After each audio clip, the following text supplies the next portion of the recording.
Estava de férias, como prometido no último episódio, refastelado na minha toalha de praia a apanhar sol, quando toca o telefone.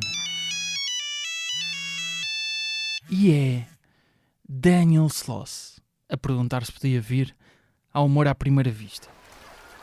Não foi exatamente assim, mas muito semelhante, muito semelhante. Interrompemos as férias porque temos Daniel Sloss.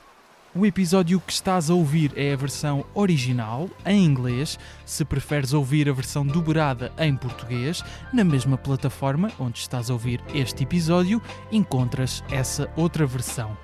O Daniel Sloss está no Humor à Primeira Vista, é mesmo verdade, e começa já a seguir. Humor à Primeira Vista.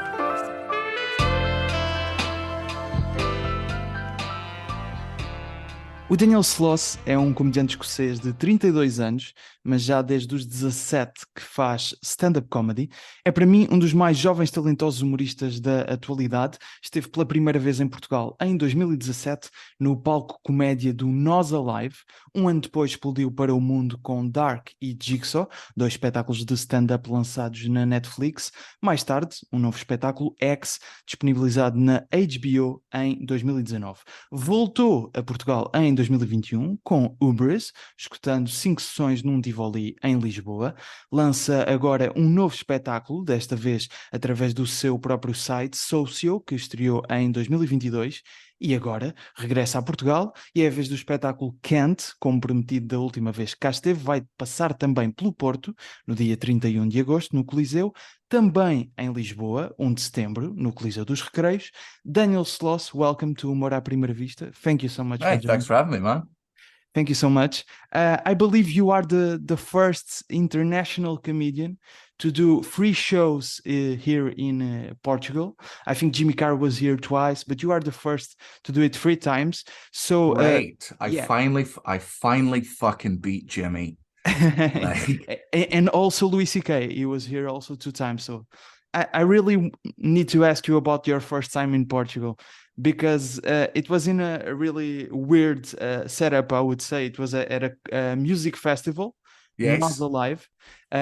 So it's a really difficult to do comedy in a music festival. People are just passing by. They sit down to see a bit of comedy, but they don't stay for much time. It's difficult to get attention from the audience. I was there. I normally Oh, really? Yeah. You Oh, are God. I imagine people talk about like an alternative rock band they saw at a bar, and then they end up being Arctic Yeah, Monkeys. yeah. You are like my you are like that story to me. So I need to know, how did that act happen in 2017? So it's 2017. So it was pre-Netflix. I think we knew Yeah. Netflix was coming out, but like the specials hadn't come out. So it was before my career had like blown up. But I'd still done, I think I'd been touring other parts of Europe for about 4 years at that point, and I think I must have done about 7 or 8 Conans at that point. So like I had some fans. Yeah. And I've played music festivals before.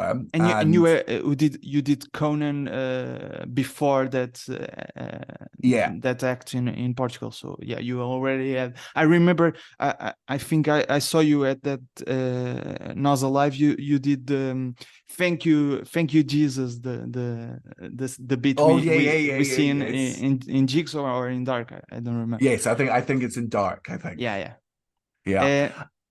It was. I mean, I can be honest with you. I got offered it, and like music festivals are tough gigs in general. Yeah. Like even in the UK, even at like a home gig in Scotland, it wouldn't be good. I think the only reason I said yes was because the money was very good and I needed it, and I was like, "Fuck it, let's go." Because man, Portugal's beautiful, and I love the food. I love the people. I also hate the Spanish. Yeah. So I fucking hate them. They're the that worst. was going to be my next question. Yeah. Oh, I can talk to you for about 10 fucking minutes about why I hate the Spanish, and I happily will. You are not shy saying like crowds suck. I remember not at all. Yeah, man, I am one of the. I might, even if your opinion isn't that I'm one of the best comedians in the world, which is a very valid opinion to have. The undisputable fact is I am one of the most well-traveled comedians in the entire world. I perform in more countries than most other comedians have the pleasure to do. And I've done Spain 3 times, and every single time it's been fucking shit. It's the only country that is blacklisted for me. I will never perform there again. They had 3 chances. They fucked up all 3, and I'll never forgive them. Whereas like the Portugal one, that music festival gig should have been shit. Somebody with a thick accent doing comedy to an audience that's listening to it. And you were the only English act, only Yes. Portuguese comedians, and you were the only English act. Yeah. But, you know, I've known for a while, even pre-Netflix, my fans are weird and very supportive, and they turn up in random places around the world. So in Portugal, like I honestly thought I was going to walk out to like fucking 50 people and half of them spoke Portuguese, and then I was just going to die on my hole. And then I think when I walked, I think it was about maybe like 150, 200, and I think most of them like got, and it was really, really good fun. And it was a gig. I don't really get nervous before gigs because I just find it to be a waste of time. But this was one of the few times where I was like, oh, I just like, there's parts of this that are out of my control.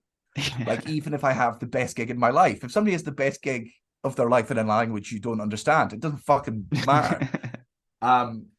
Loved it. And then obviously the Netflix specials came out, and everything sort of blew up, and then we were able to start, you know, properly touring, doing new markets. And then I think it was just after, well, so kind of COVID's era, went to Lisbon for I think it was 5 days. Five sold out shows in Tivoli. 5 sold out, and it was amazing, man. I loved it. Like I remember from on day 1, on show 1, just to test the boundaries of the audience, I made a Spain joke, which obviously they loved, and then just went heavily into like Madeleine McCann. And the crowd went for it instantly, so instantly. And I was like, oh, great. This is just like one of this those... is home. Well, not even home. Like, there's a really exciting thing about, like, how long has stand-up existed in Portugal now? 20 years, about 20 years. Yeah, okay. So it's still, it's not particularly old, but it's not young. I'd say it's like a middle market. And what that means is, and we find this a lot in other sort of developing comedy territories like Eastern European and whatnot, is their line is so much further away than the line is in America or Australia or the UK. And I like the line, right? I think any comedian that complains about the line moving is a lazy comedian, right? It's society decides where it is, and everyone's got a different line, and your job is to play on that. So, you know, Australia, especially Melbourne, is a very sensitive audience, but I'll never change my material for them. They will get exactly the harshness I would do everywhere else. I just might have to like mix it up a bit. Whereas I'm in Portugal and I'm doing all of my worst jokes. Like one of my jokes where I graphically act out being a Japanese mother picking up her baby when the bomb is dropped on Hiroshima, right? And I act that bit out for 3 minutes, and it's a disgusting, horrible, offensive, cruel act out. And normally it's like 50% oohs and 50% ha-has, and that's fun because you play with that. I think in Portugal it was 100% of people just going, yeah! And it just allows you to play more. It's a very exciting thing. So how well are we ranking in terms of European audiences? Oh, up there, man. Like it's I would easily put Portugal into the top 5 in Europe. Yeah. I would, the places where you have competition, the places that are also brilliant. Austria is amazing. Austria, okay. Yeah, surprisingly, Austria is super fucking fun to gig in. So Sweden. Norway is brilliant. I love the Czech Republic. I mean it's hard. Like I'm now at the stage in my career where, but we are good, right? We are good. Yes, objectively good. Ah, okay. So in that second time you performed in Portugal with Hubris, you seemed like you had a really good time here, because there is an epic photo of with some of the best comedians in Portugal, and you and Kai Humphries, because you Yeah. were with Ricardo Araújo Pereira, Bruno Nogueira, Salvador Martinha, Miguel Góis. There's this epic photo, and also Dona Custódia, which is a really happy dog, Ricardo's dog. Yes, You were yes. actually in love with her, I believe. I remember in the Instagram you were putting some photos of her. How did that happen? How did that connection with Portuguese comedians happen? Well, so for me and for Kai as well, we love, like, man, the English circuit is a very strong circuit. There's lots of brilliant comedians on it, right? But half of them are arseholes, right?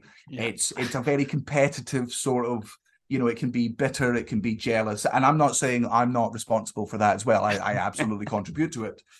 But for us, it's so exciting to come to places where comedy, whether it's new, whether it's been there for 20 years, or whether it's been there for longer, where the comedy's been done in another language.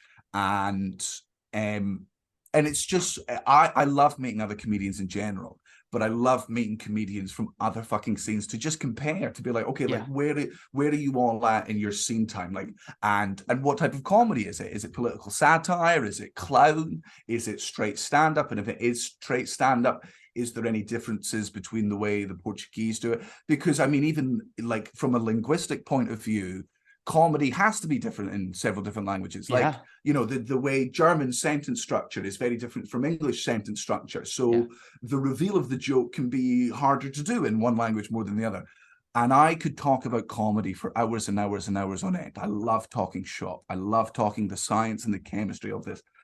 And so I think So you get you get a sense of what's happening in Portugal in terms of comedy, basically. and to Yeah. just be like who's big, who's Yeah. famous, who's the best.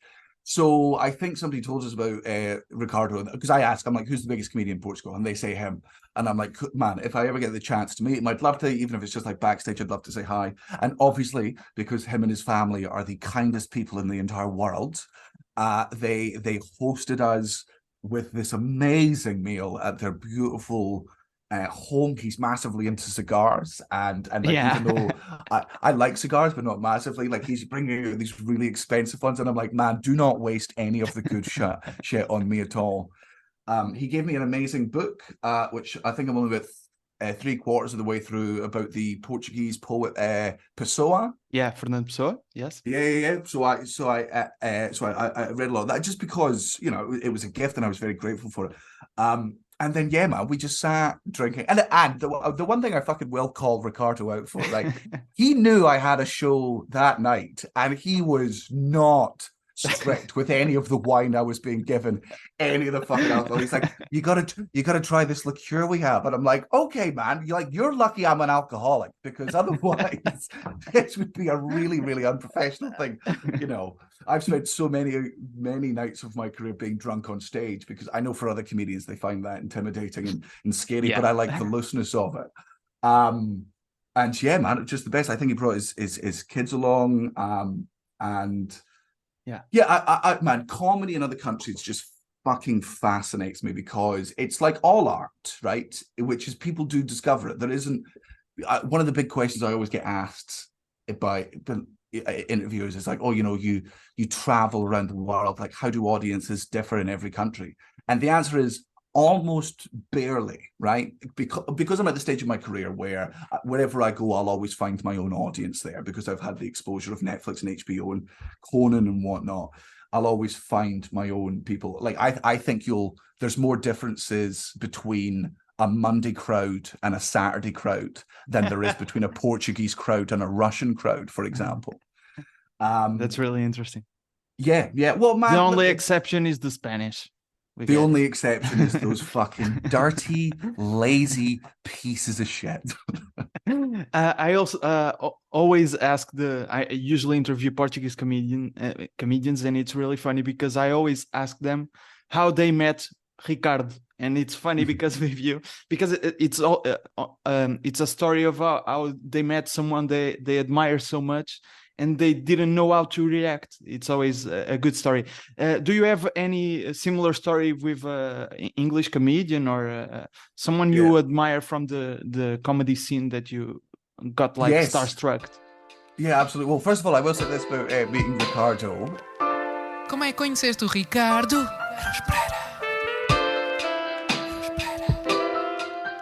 The second I met him, even though I haven't seen any of his stand-up because it's all in Portuguese and I haven't seen like the show, just the way he carried himself and the way he spoke and how intelligent he is in conversation, I was just sat there for 20 minutes just going, man, he's a better stand-up than I am. Like, I'll not be able to confirm that outright, but just in the way he carries himself and he speaks, I'm talking to him, I'm like, oh, I'm just talking to the Portuguese fucking Colbert here. I'm talking to, like, I am, this is the Portuguese Trevor Noah, and I'm just sat here doing my stupid little dick jokes, talking about weed. But he doesn't do stand-up right now. He says he's afraid. I don't think he would. I think he would. I think he would smash it. Like I just, you know, that sort of brain. He's got that intelligent brain that Trevor Noah and who's the other one I always fucking think, any of the other late night talk show hosts in America. I'm always still starstruck by Conan, even though I've met him 12 times, and every single time he's very, very supportive. Every time he says he enjoys my comedy, my brain just goes, "You're a fucking liar, and you're just saying that to make me do good." And I know from everything he's done in my career that he loves my stuff. I just find it hard to believe. I also definitely embarrassed myself in front of Bill Burr. Like Bill Burr came over to the Edinburgh Fringe, I'm going to say in about 2015 or 16, and this was back in my Coke days. So like during the month of August, you do 25 shows, and you do one show every night. And after your show, you would go out and you do cocaine until fucking 5 a.m. We are in August, but you're not doing that this year, right? No. I'm a dad now. I'm a boring piece of shit. So I went to see Bill. Obviously didn't go coked up to the show because I'm not a horrible audience member. I watched Bill destroy this gig. And then I go out and drink with friends afterwards. We end up obviously partying, but I go to one of the artist bars and Bill Burr is there. And I think somebody introduced us. And I was super conscious, just like that I was geared up and I didn't want to like fucking talk to him too much. And he was like, "Do you know anywhere I could get a taxi?" And I'm like, 100%, man. I'll walk you to a taxi rank. I'll get you there. And I don't think he said a word the entire fucking talk. The entire walk. I think we got to the taxi. He said, "Thanks, man. Hopefully see you in the future." And then got in the taxi, and then the next day I woke up being like, "Oh man, I just in one 10-minute period made sure my comedy idol had absolutely no fucking respect for me." But Bill Burr knew you did stand up, right? I think he did. Yeah. I think he did. I think he'd like. But this was like pre-Netflix as well, so I think he was introduced to me in a way of like, oh, he's a comedian. He's been in Conan. I don't think he'd seen any of my shit, and I don't think. He would know. I got to open for Dave Chappelle in San Francisco. Yeah, I was meant to be doing. Well, so I was in LA at the time. I was booked to do a weekend at the San Francisco Punchline from Thursday to Sunday, and then I get a message on the Wednesday before I fly out, being like, "Hey, Dave Chappelle has decided he wants to do 2 shows on the Friday." The Punchline, obviously we're just going to let him do that, but because he's Dave Chappelle, he's going to buy you out. He's going to pay you as if you had sold out the whole thing anyway, so you're not losing any money. If anything, you're actually making more, because I was not selling out the fucking Punchline at the time. And then also he's offered for you to open for him if you'd like.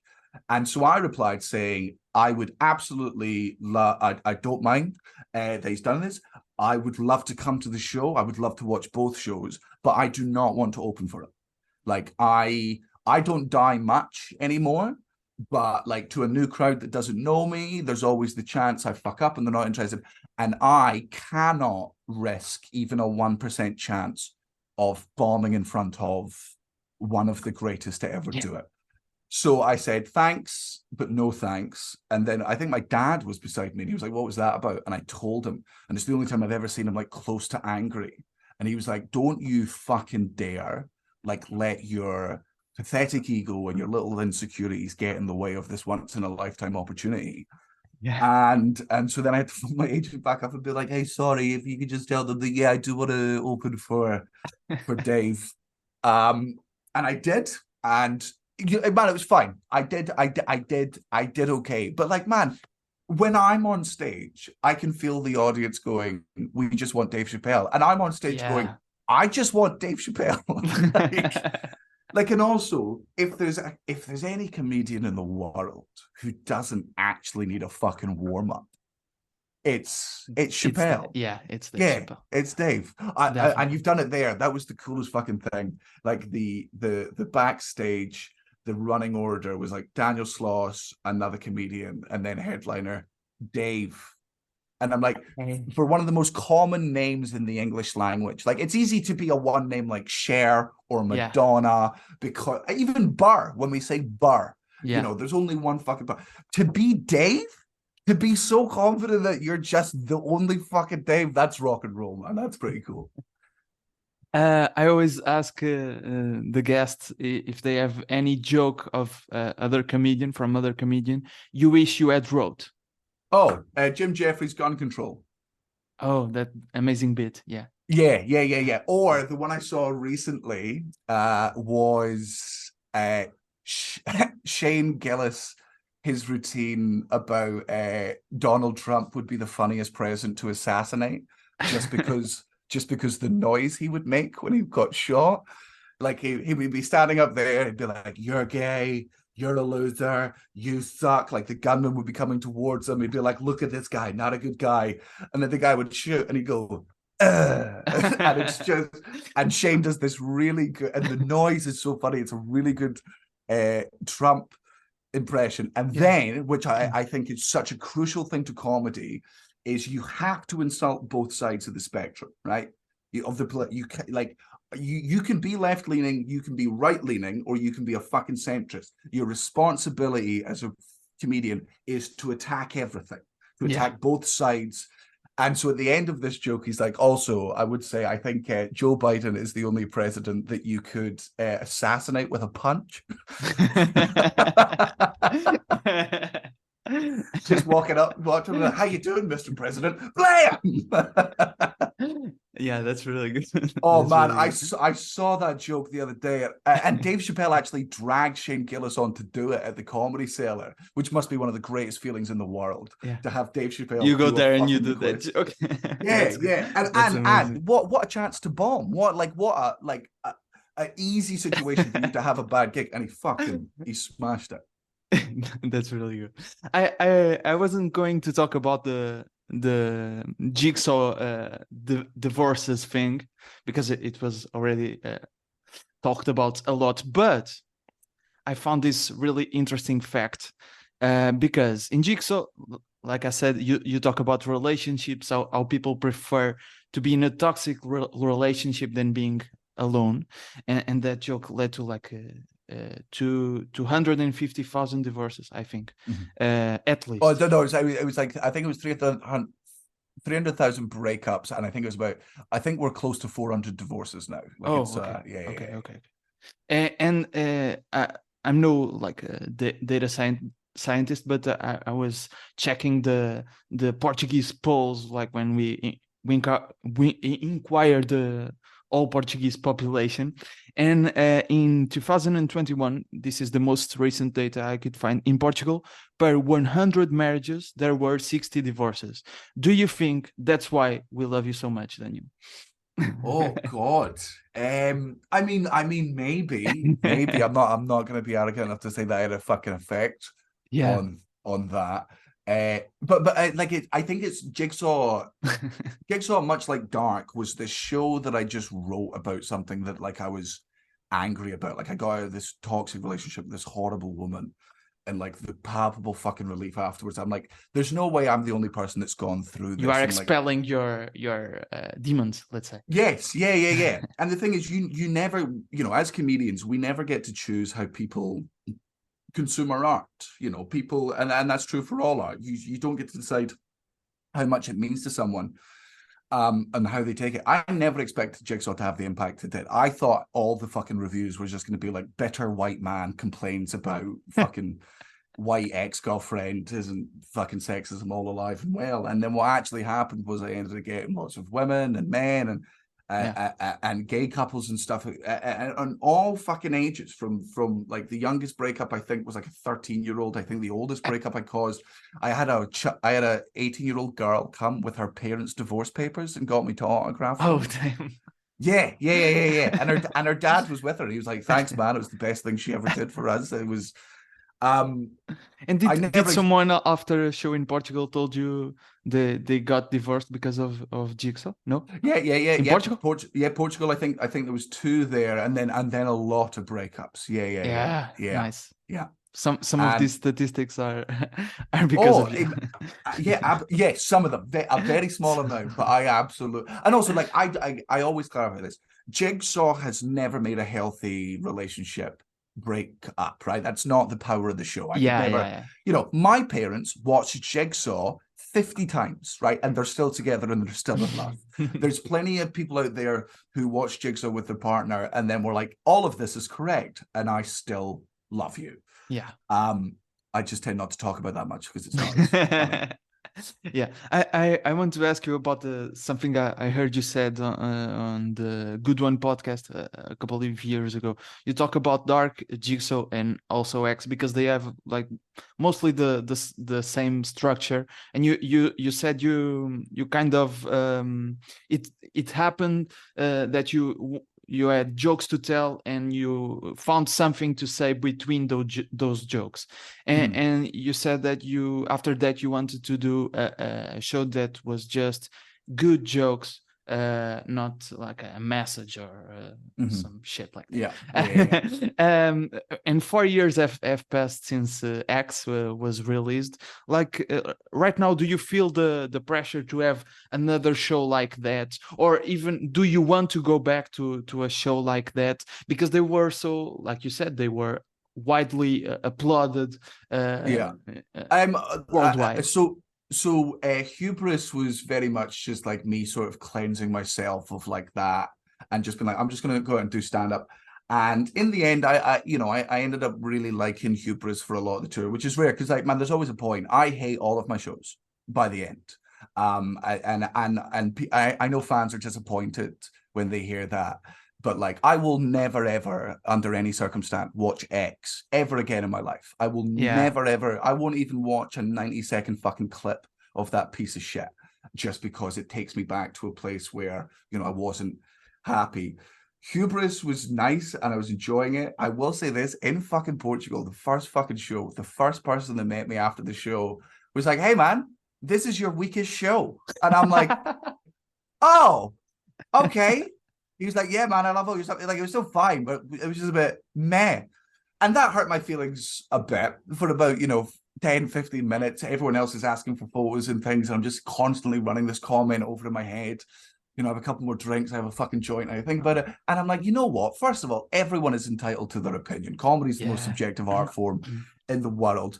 And you know what? I get where he's coming from. Like, if you want me to make a fucking point and I'm just up there being an idiot, yes, I imagine for you with your expectations, it was disappointing, but that's fine. I was never going for that. And it took me a while to get past that, but now I'm completely fine. I still have people being like, "Hey man, I didn't find that show as good." And I'm like, "Okay, man, there are so many other comedians for you to enjoy." Like, I'll be good.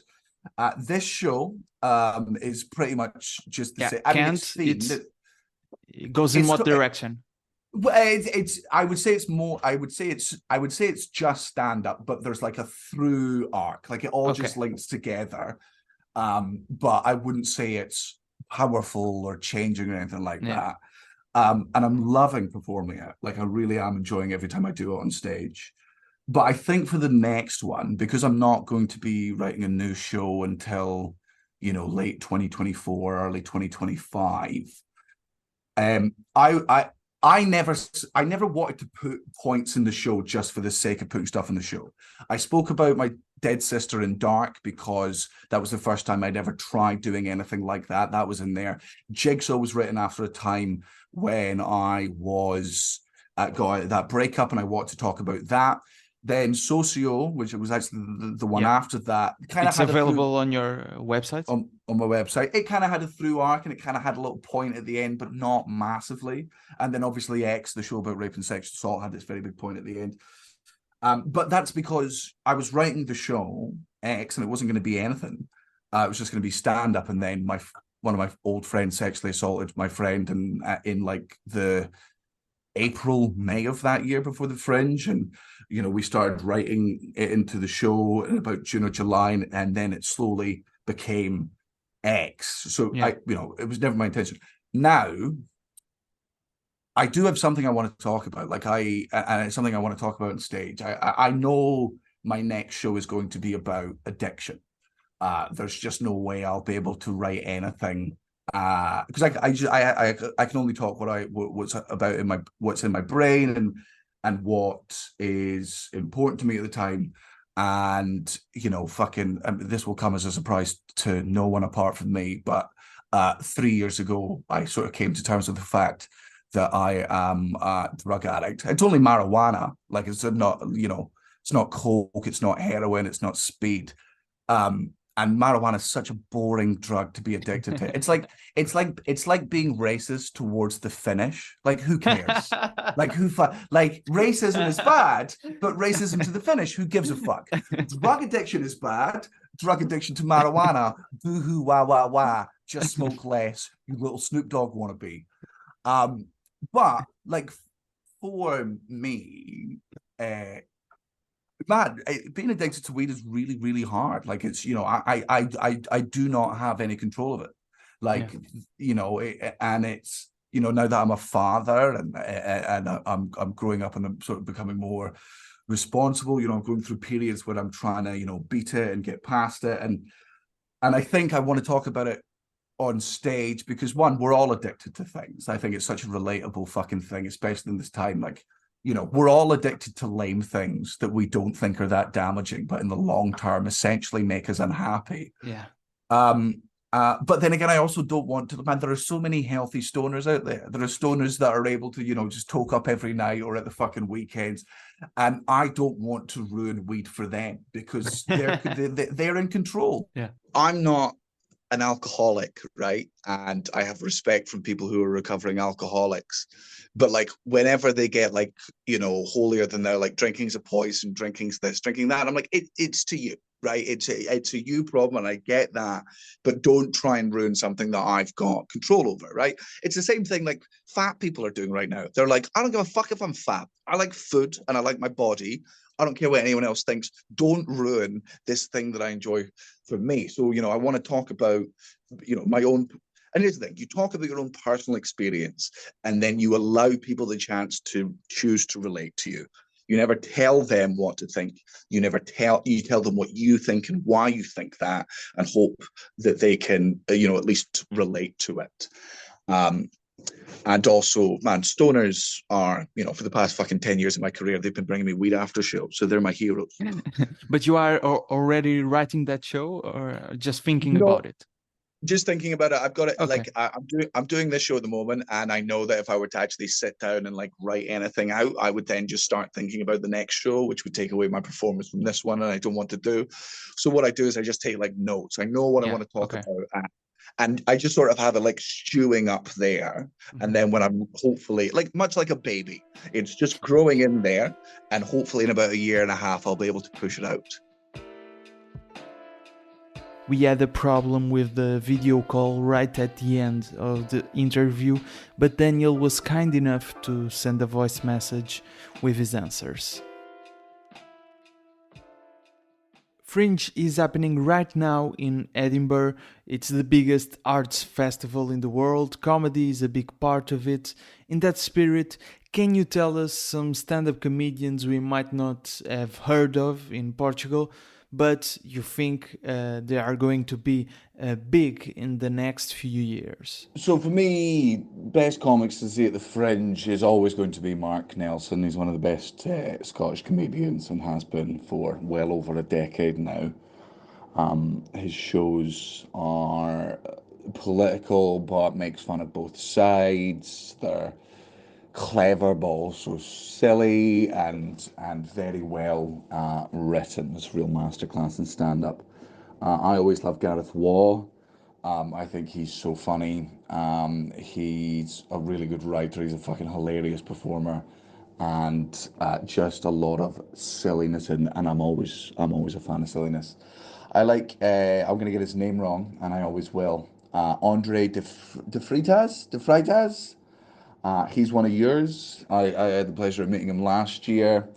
It's good to see him back at the Fringe this year. I wish him all the best, and I can't wait to see his show. Who else is great? Lou Walls versus the Internet was excellent. I enjoy so much. I always say with comedies, you just go out and see what you can, and if it's shit, then at least you tried. Daniel, thank you so much for doing this.